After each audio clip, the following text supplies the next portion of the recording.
I'm here at Origins 2015, talking with Ed Wedig, the designer of a new game that's going to be coming out on Kickstarter within the next month or so. The game is called 20 Yard Shamble.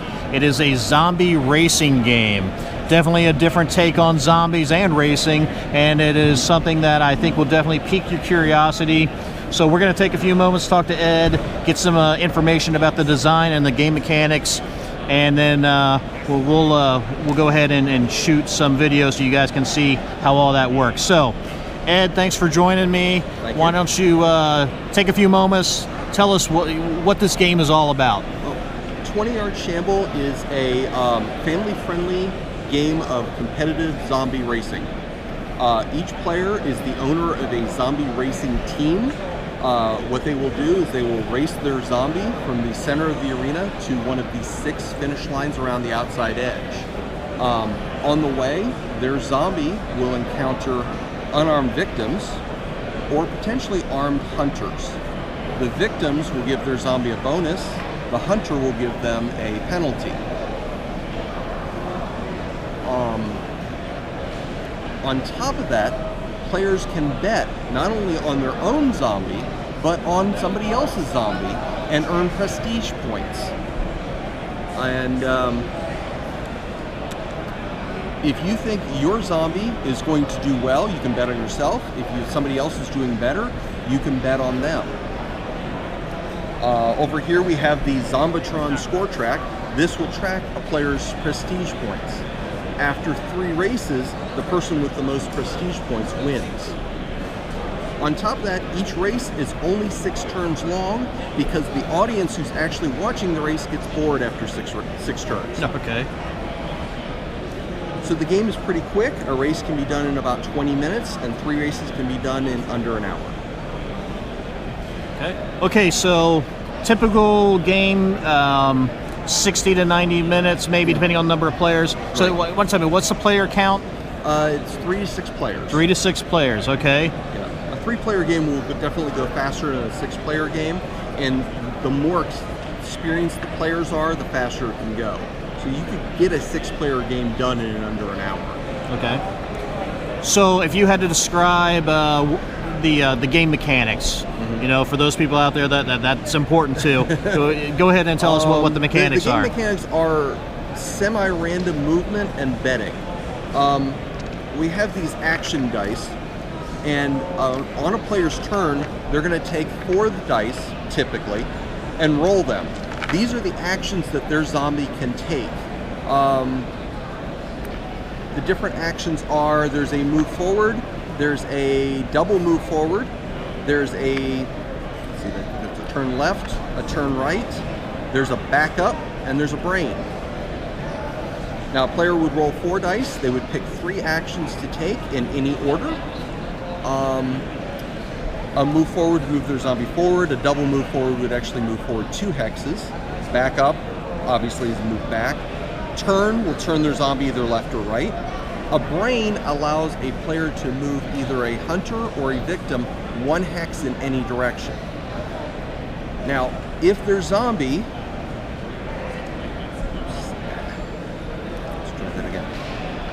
if their zombie encounters a victim, they chomp it down, they put it on their player board, starting with their next turn, instead of rolling 4 dice, they roll 5. Their zombie has chomped down on the victim's brain and is charged up. They now roll 5 dice, they still only pick 3 actions. That just gives them more options. If they get a second victim, they're now rolling 6 dice. On the other hand, if they encounter a hunter, they're still going to put it on their player board, but they're only going to roll 3 dice, and they're going to have to use all 3 of those. So they're going to be hindered by that. If they encounter a second hunter, they're going to actually be eliminated from this race. But races are quick, so elimination's not too bad. Plus, players who are eliminated can still roll dice to try and roll brains and affect the board. Because they may want to make this victim put it in the way of a player that they have a bet on. Because that actually, if this player does well, they earn more points. Okay, so even though there is player elimination for that particular race, they still get to roll the dice because they can still impact how other people finish. So they're still involved. And they will still come back on the next race. Okay. Okay, Ed, so you alluded before to the betting mechanic. Why don't you walk us through how exactly the betting works? Okay. Each player has this zombie runner sheet. This is where a player would place bets, either on their own zombie or on somebody else's zombie. There are 3 different types of bets that a player can make, either on their own zombie or on other players. First is the early bets. Early bets will earn a player 3 points if the zombie comes in first, 2 points if the zombie comes in second, and 1 point if the zombie comes in third. The early bets actually earn bonus points on top of those numbers. So this early bet here would earn 3 points plus 2 more points if the zombie came in first. But if the zombie only came in third, it would earn 1 point plus 2 points. So it would earn 3 points. There's also regular bets. Regular bets work very similar to early bets, but there's no bonus. So a bet here would earn 3 points if the zombie came in first, and 2 points for second and 1 point for third. Finally, there's the risky bets. These bets earn a flat 5 points if the zombie comes in first place, second place, or third. So if you bet on this zombie to come in first and he came in second, that bet would earn you no points. But if it did come in first, you would earn 5 points. Okay, and each of the zombies has a different color, so you're just using a color token to differentiate who's betting where?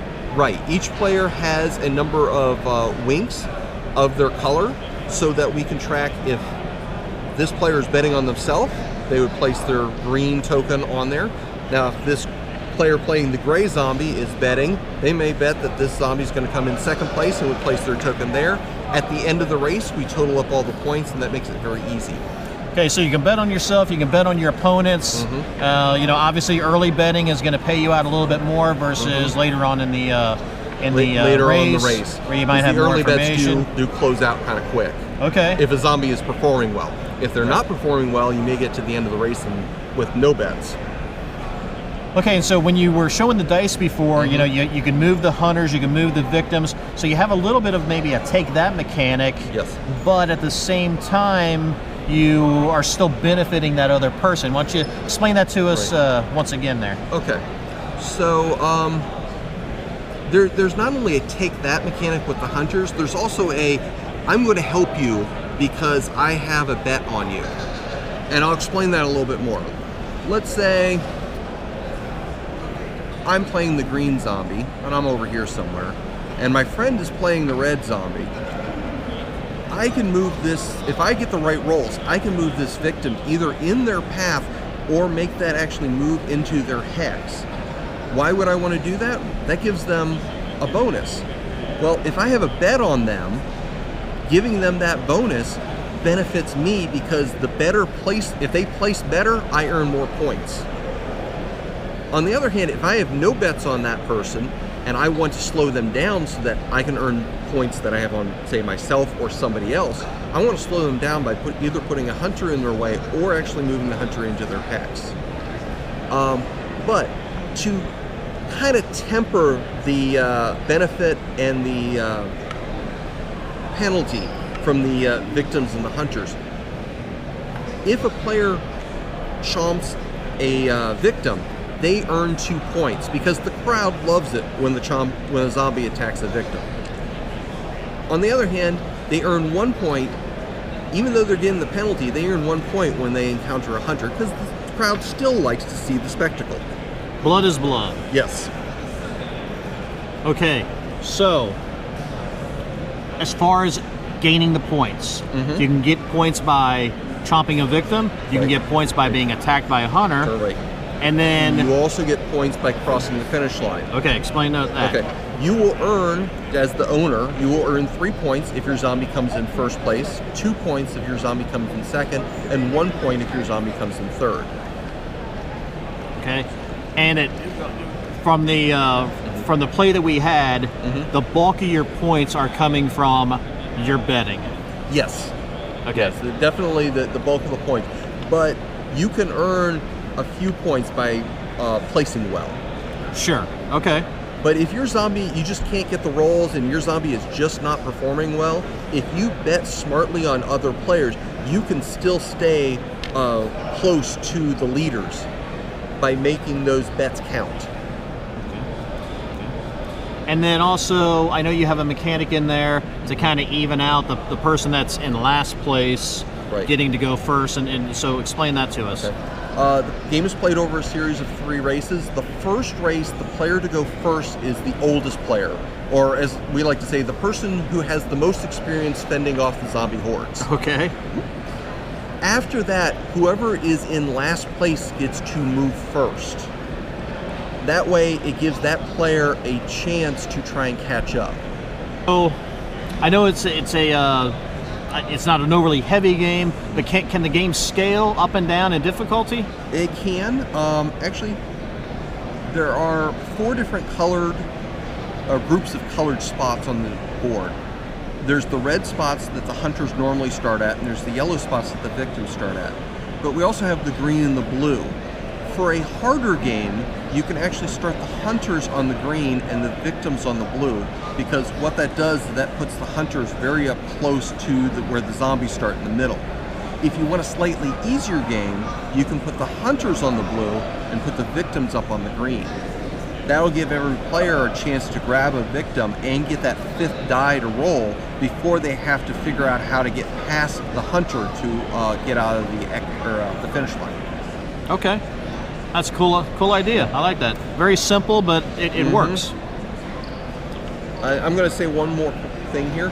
The game board is specifically set up so that a zombie cannot make a straight shot out of the exit. They actually have to move and turn. So that gives a little bit of strategy. Okay, so we had a chance to look at the mechanics and kind of how the game works.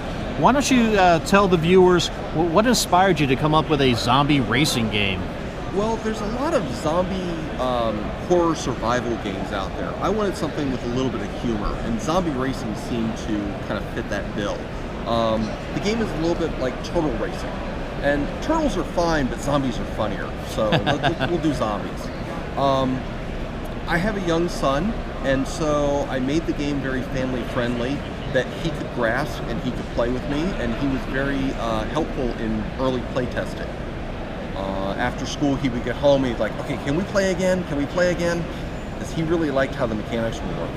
Well, that's a good indicator, because usually, your kids can be very honest with you, and the fact that he wanted to play is probably one of your strongest play testers and feedback. Definitely. Okay, and then now I know as a company, Sea Dog Game Studios, you guys primarily in the past have been a miniatures oriented company. So why don't you tell us a little bit about the miniature line, but then what made you shift over to the board gaming? Sea Dog Game Studios has 2 games out right now. We have Sail Power, which is a 15mm Age of Sail miniatures game. And then we also have Tech Commander, which is a approximately 28mm sci-fi action game. Big stompy robots versus tanks. Okay. But the company's wanted to expand into the board games for a while. And they worked with me because I've been kicking this game around for about a year and a half. And about 6 months ago, we sat down and we talked about it and said, would we want to bring this in and make it a Sea Dog project? And we worked it out, and we're now producing it as a Sea Dog game. Okay. And so we're going to expand into the board game market. Awesome. Well, we can always use more publishers that are family-friendly style games, so that's great to hear. Okay, so it's going to be a Kickstarter funded project. Right. When do you anticipate that happening? We're planning on launching on Kickstarter within about a month. Sometime within June, maybe early July, but we're hoping before the end of June. Okay, and the anticipated MSRP? About $30. About $30? Shooting for. Okay, that's very reasonable for a board game? Yeah, for a 3 to 6 player game of about an hour, I figure $30 is a good price point.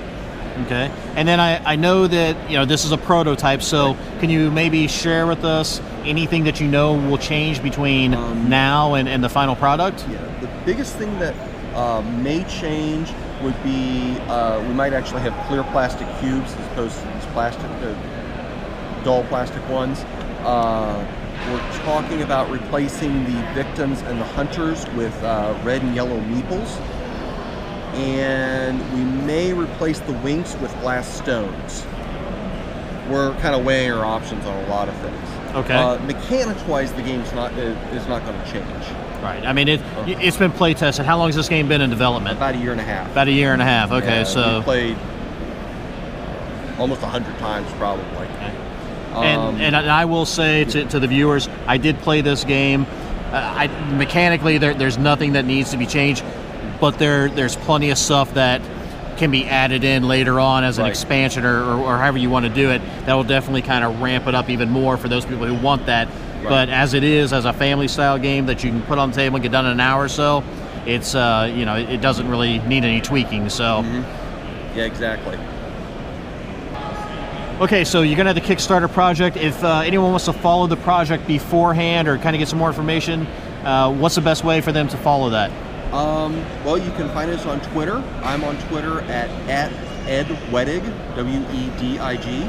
It's also at Sea Dog Studios, Studios plural. You can find us on Facebook, Sea Dog Game Studios, or 20 Yard Shamble Game, and or just find our website, which is seadoggamestudios.com. Okay, and I'll have all this down below in the information. If anyone wants to click on those links, you can get directly to those sites. Let me say I appreciate your time. Let me come in and give the viewers some more information about this game. I'm excited for your Kickstarter project. I wish you the best of luck, and hopefully it funds, because I'd like to get a copy of it. Yep. So that would be nice. And can you tell us what other cons are you going to be at in the near future? Well, we'll be bringing this to Gen Con here at the end of July. And then in the fall, we'll probably be bringing it to Pentacon in Fort Wayne and CharCon in Charleston. Our friends may be bringing it to Buckeye Game Fest. I don't remember exactly when that is, but pay attention to our Facebook page. We post when we nail down shows. And so just keep an eye out, and we'll post it as soon as we know. Okay, excellent. Well, once again, thank you for your time, and best of luck with the Kickstarter and with 20 Yard Shamble. It was a blast to play. Thank you much.